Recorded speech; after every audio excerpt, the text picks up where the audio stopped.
Tenemos el placer de contar con el señor Raúl Eduardo Molina, que es socio administrador de Prime Legal Service, experto en asuntos corporativos, judiciales, comerciales y jurídicos. ¿Lo dije bien?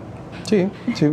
Bueno, estábamos conversando un poquito antes de empezar acerca de este tema que está bastante reciente, caliente, se podría decir ahorita mismo, el tema de Gafi y cómo Panamá sigue en la lista gris.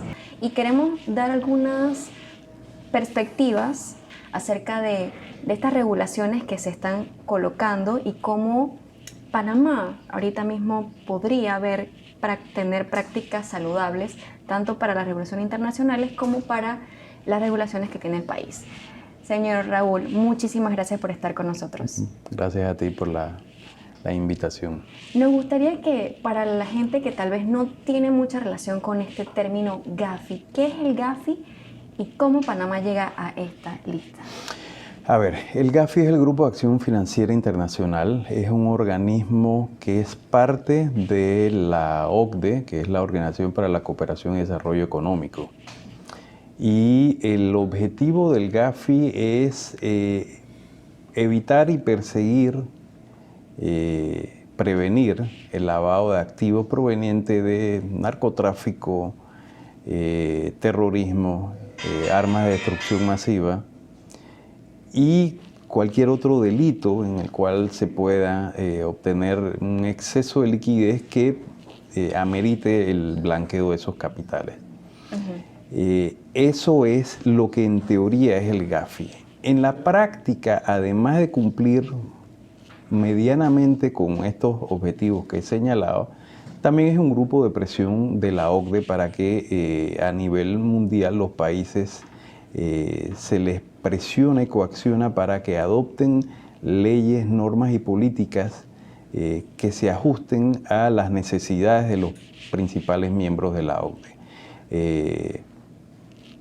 Los países con más peso dentro de la OCDE son Francia, Alemania, principalmente. Hay varios otros países, pero estos son las voces cantantes de esta organización. Me comentaba que usted de viva voz participó cuando Panamá estuvo en la lista negra en el 2001. Cuéntanos un poquito acerca de esto y cómo usted lo vio de viva voz. Bueno, en esa época Panamá fue introducido en una serie de listas y ello llevó a que para salir de las mismas Panamá tuviese que aprobar las leyes 41 y 42 del año 2000, que el objetivo era prevenir y evitar el uso del sistema financiero bancario panameño para el lavado de activos. Entonces allí se estableció la política. Creo que fue Panamá el primer país en el mundo que lo estableció, la política Conozca a su cliente. ¿Y en qué consistía? En que los prestadores de servicios financieros están obligados a conocer quién era su cliente, cuál era su fuente de ingresos, cuál es su actividad comercial, profesional. Y aunque la ley no lo mandaba expresamente, era evidente que si aquí a mi oficina se aparecía una persona con una actitud sospechosa o fuente de ingresos que no era clara, pues era casi imperativo para el abogado o para el banco o para la firma de corretaje de valores y demás declinar brindarle servicio a ese cliente, porque lo que se quería evitar era que se usara la plataforma de servicios panameños para la colaboración con organizaciones criminales.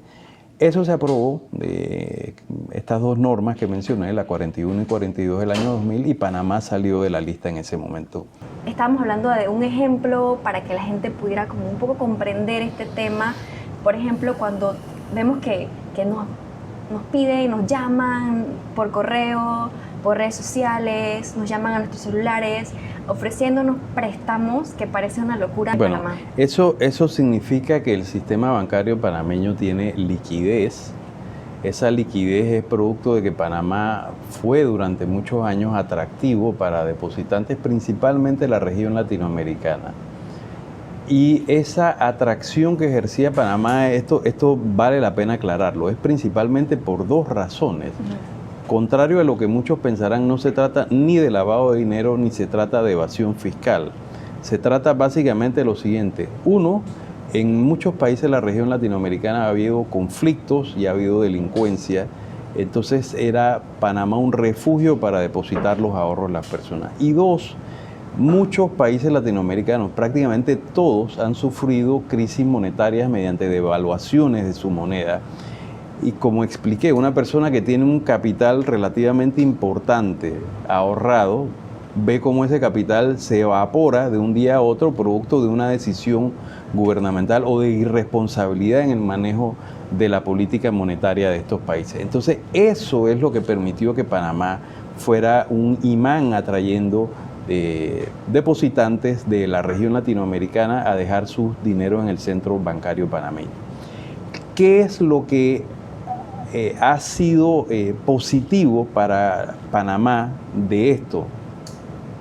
Que al haber un grado de liquidez en el sistema monetario bancario panameño, Panamá se beneficia de fácil acceso a crédito a muy buenas tasas de interés. Por ejemplo, en Panamá es común acceder a hipotecas abonando solo el 10% de la casa o apartamento con plazos de 25 a 30 y hasta 35 años. Eso en nuestros dos vecinos, Costa Rica y Colombia, es prácticamente imposible. Estamos hablando de que en algunos de estos países para acceder a una hipoteca, además de tener el flujo de efectivo necesario, usted requiere hacer abonos que van hasta el 30 y 40% del valor del apartamento o casa que va a adquirir, pero los plazos se recortan ya no a 25, 30, 35 años, sino a 10, 15 años como máximo. Entonces, evidentemente eso impide que mucha gente tenga acceso a crédito bancario para comprar casa propia.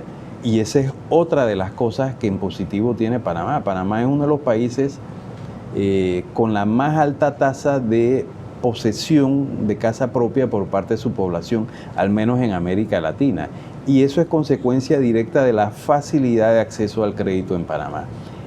Esto de seguir, acatando algunas sugerencias de la OCDE y del Gafi, esto se puede afectar. Y de hecho ya ha empezado a afectarse, todavía no lo vemos porque todavía la liquidez en el centro bancario panameño es importante, pero en los últimos 3 años han salido más de 2.500 millones de este centro bancario, porque ya es demasiado complicado abrir cuentas o mantener cuentas en Panamá. Ya no solo es abrirla, es mantenerla, porque el banco constantemente le pide a sus depositantes información. Información como dónde estás, dónde trabajas, cuánto ganas, dame copia de tu declaración de renta, de tu constancia de pago, dame copia de tus recibos o facturas de servicio público que demuestren que vives donde dice que vives. O sea, una serie de regulaciones que son complicadas de cumplir y que, en mi opinión, se debe buscar un equilibrio entre facilitar el acceso no solo a panameños, sino a clientes internacionales, al sistema bancario panameño, a la vez que vemos de manera racional cómo establecemos mecanismos para evitar la utilización del centro bancario panameño para actividades ilegales. Pero ¿qué más podemos hacer? Deme una cosa más que sea muy puntual que Panamá debe hacer. Mire, hay varias economías a nivel mundial que son centros de servicio financiero. Una de las cosas que debe hacer Panamá es comunicarse con las autoridades de estos países.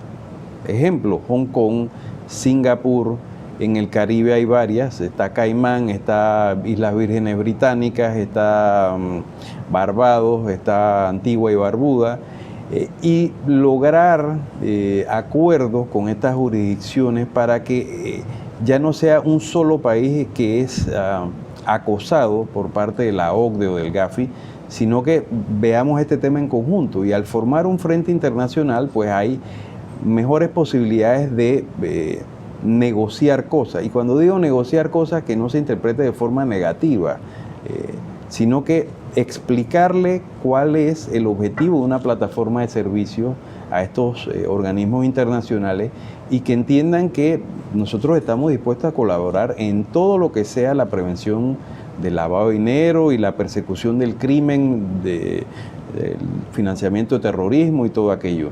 Pero que eso se puede hacer sin matar la gallina de huevos de oro, que representa para nosotros y para otras jurisdicciones la prestación de servicios internacionales. ¿Cuáles han sido los principales obstáculos que usted puede recalcar de que Panamá siga en la lista gris? Bueno, hay varios factores. Primero, yo creo que es por todos conocido que los países de la Unión Europea tienen un serio problema presupuestario e impositivo. Tienen un serio problema también con el tema de las pensiones públicas, una población cada vez más vieja, cada vez menos jóvenes, entonces eso pone presión sobre los temas de las pensiones públicas.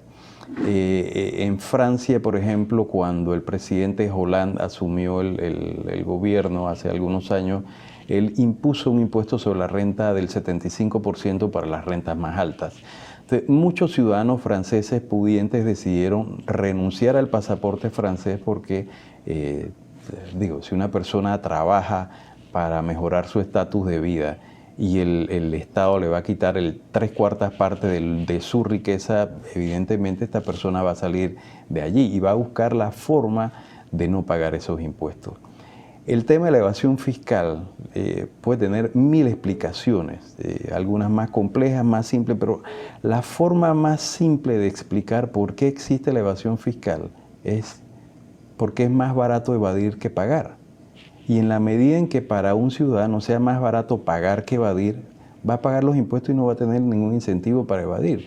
Pero si el impuesto a pagar es tan alto que a través del pago de estructuras jurídicas, pago de contadores, de abogados, de financistas y demás, aún pagando todo eso, la persona ve que usando todas las estructuras que he mencionado, aún así es menos lo que pagaría en impuestos, o sea, estos gastos serían menos que lo que pagaría en impuestos, entonces evidentemente estas personas van a buscar y a usar estos mecanismos para bajar el nivel de impuestos que deberían pagar. ¿Qué ha hecho Panamá en respecto a que usted ahorita lo que está planteando?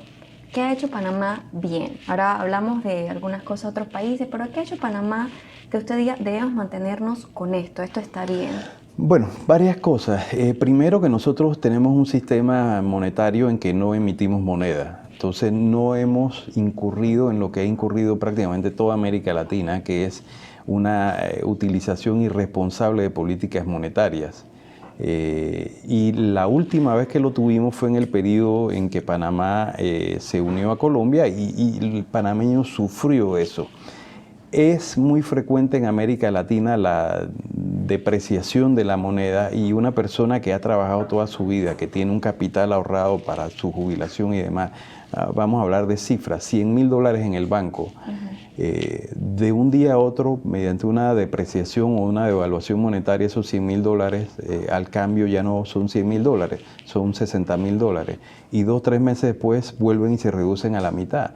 Entonces, eso es lo que ha hecho a Panamá un centro atractivo, a la plaza bancaria panameña, para que muchos latinoamericanos depositen sus ahorros en Panamá.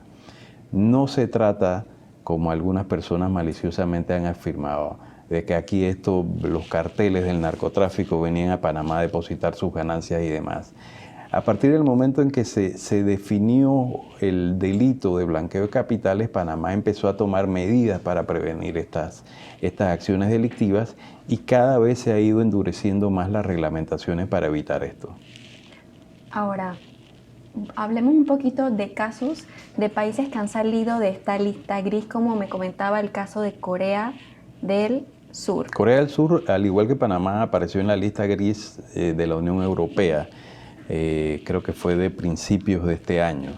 En esa lista también estuvo Panamá, estuvo Arabia Saudita. Arabia Saudita amenazó a la Unión Europea con un contrato de compra de equipo militar por varios miles de millones de dólares y dijo que si permanecía en esa lista, ese contrato militar, que era principalmente con empresas productoras de la Unión Europea, de Francia y Alemania principalmente, pues no se iba a ejecutar ese contrato y ellos iban a buscar otros proveedores. Ese tipo de presión política de Arabia Saudita provocó que la Unión Europea decidiera excluir a ese país de la lista. Entonces,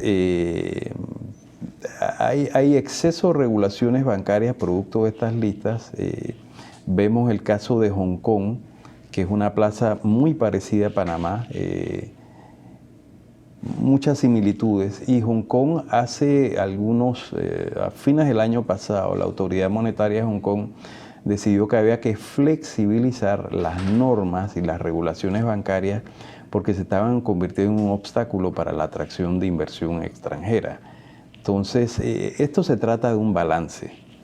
Y yo siento que en Panamá, durante algún periodo, decidimos acatar todo lo que nos pedía la OCDE sin poner sobre la balanza qué cosas se podían adoptar para prevenir y evitar el blanqueo de capitales sin afectar la plataforma de servicio. Entonces, eso condujo a que desde el año 2016 hacia acá, 2016 que es cuando se publica el escándalo de Mossack Fonseca, han salido aproximadamente 2.500, 3.000 millones del centro bancario panameño. Entonces, evidentemente aquí hay que buscar un balance y yo siento que el gobierno nacional de los últimos 5 años no ha tenido ese balance. ¿Cuáles son las proyecciones que usted nos puede comentar, señor Raúl, respecto a estos protagonistas que deben tomar las decisiones oportunas? Estamos en un momento muy importante ahorita mismo que se pueden tomar decisiones. ¿Cuáles son sus proyecciones? Bueno, mire, a fines el nuevo gobierno panameño asumió funciones el 1 de julio. A fines de junio ya el Gafi había avisado que Panamá estaba incluido otra vez en la lista. ¿Y cuáles eran las consecuencias de esto en el pasado? Que los bancos de representación, que son aquellos, los bancos corresponsales, que son aquellos que por ley federal tienen que utilizarse para transferir internacionalmente fondos en dólares americanos, y siendo Panamá un usuario de la moneda americana, entonces eso dejaba en una situación de mucha debilidad a los bancos establecidos en Panamá, porque al no tener bancos corresponsales en Estados Unidos, prácticamente se les cortaban las fuentes de transferencias internacionales. La decisión que adoptó el gobierno panameño entrante fue el presidente y el viceministro de Economía, y junto a otros funcionarios, fueron a Estados Unidos a establecer reuniones con los principales bancos corresponsales en Estados Unidos, y estos bancos se les explicó cuál es el sistema panameño, cuáles son las normas, leyes, reglamentos que ha adoptado Panamá para prevenir el lavado de dinero, y los bancos, a diferencia de otras ocasiones, manifestaron que iban a mantener las corresponsabilidades de los bancos establecidos en Panamá. Entonces vemos que sí hay cosas que se pueden hacer, que no es simplemente acatar todo lo que sugiera o imponga la OCDE, sí hay opciones que hacer. Eso no implica que Panamá debe ser más efectivo, y efectividad no la interpreto como adopción de más leyes y restricciones, sino, por ejemplo, que el sistema judicial demuestre con sentencias condenatorias que Panamá se ha tomado este tema en serio. Pero eso es otro tema que ya implica una reforma del sistema judicial, de la justicia más profunda, y que eso no lo podemos hacer usted y yo. Eso lo tiene que hacer ya el mismo gobierno nacional con reformas profundas y una serie de cosas que la sociedad panameña ha venido reclamando. ¿Y otro punto que usted diría que debe mantenerse hoy en Panamá con este tema? Mire, por ejemplo, Estados Unidos, al igual que Panamá, no cumple con todas las recomendaciones del Gafi. Escuché una entrevista con el viceministro de Economía, creo que ahora es director de la UAF, Unidad de Análisis Financiero, donde decía que Panamá cumplía con 38 de 40 recomendaciones. Estados Unidos creo que anda por ahí cerca también.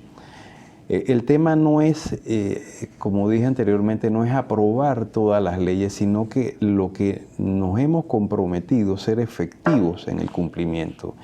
Y esto pasa necesariamente porque el sistema de administración de justicia sea más efectivo, sea más creíble. Pero además de eso, hay un tema que es un poco delicado, porque por ejemplo Panamá adoptó hace 2015 lo que se llama intercambio automático de información fiscal para fines fiscales, que se basa en el CRS o el acuerdo CRS de la OCDE, que es el Common Report Standards.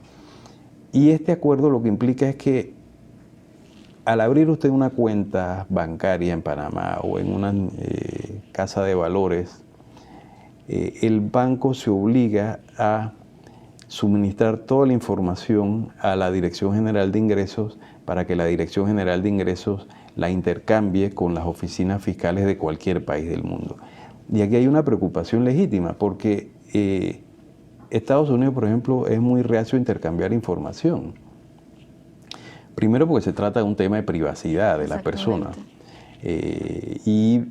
Ojo, esto hay que dejarlo claro, no se trata de que si alguien, el fisco de Francia o los tribunales de Francia o de Alemania investigan a Raúl Molina por la comisión de un delito, es una cosa distinta.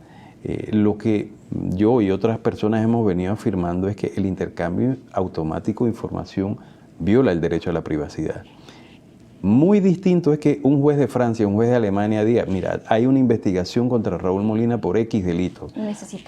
Y necesitamos esta información. Entonces, esa información se envía a Panamá y se le da el trámite correspondiente a través de los canales judiciales. No, allí sí, y eso se ha hecho mucho antes, no solo por el tema de blanqueo de dinero, sino por otros delitos, en que se le ha pedido colaboración a Panamá y Panamá, a pesar de los problemas de nuestra administración de justicia, pues Panamá ha colaborado. Entonces yo siento y opino, al igual que otros colegas, que el gobierno panameño no supo explicar esto y accedió a este intercambio automático de información que viola el derecho a la privacidad.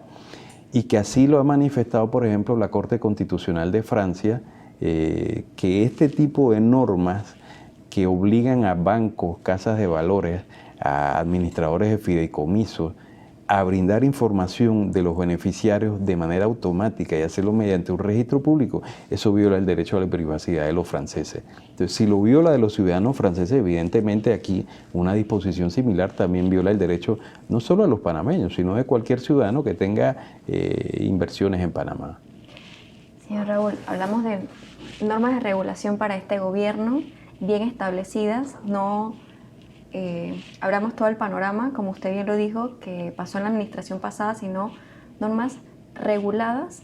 ¿Quiénes son los protagonistas de esto? ¿Quiénes son los autores que usted puede decir que deben estar involucrados firmemente en todo este tema de la lista gris en la que está Panamá? Bueno, a nivel gubernamental, desde la cabeza, evidentemente, el presidente de la República, que debe tener el convencimiento de que la plataforma de servicios de Panamá es legítima y debe ser defendida. Y digo que es legítima porque en todo sistema financiero, por más reglas que usted tenga, es posible que algún delincuente se cuele, pero eso no significa que el sistema está diseñado para atraer capitales provenientes del delito. Lo importante es que los reglamentos, las reglamentaciones y las estructuras se fijen para que la mayoría de esas actividades delictivas se puedan detectar a tiempo y ser rechazadas. Eso en primer lugar. Pero no solo el presidente de la República, sino que de ahí para abajo, el ministro de Economía y Finanzas, el ministro de Relaciones Exteriores, el ministro de Comercio e Industrias, la Superintendencia de Seguros, la Superintendencia de Valores, la Superintendencia Bancaria. Todos estos organismos deben tener el convencimiento de que Panamá tiene una plataforma de servicios válida y que debe ser defendida. Defendida implica que sí, hay que hacer ajustes periódicos de acuerdo a determinados cambios que se den a nivel internacional, pero que la estructura esencial debe ser mantenida y defendida. Muy bien. Muchísimas gracias, señor Raúl. Este es un tema que va a seguir latente, pues como usted lo dijo, no administración del gobierno, los cargos ya están puestos, las personas ya están ahí, entonces vamos a ver qué es lo que sigue y cómo se va ejecutando realmente según ya en práctica el plan que me imagino que ya tendrán este nuevo gobierno. Muchísimas gracias por estar con nosotros, seguimos. Gracias.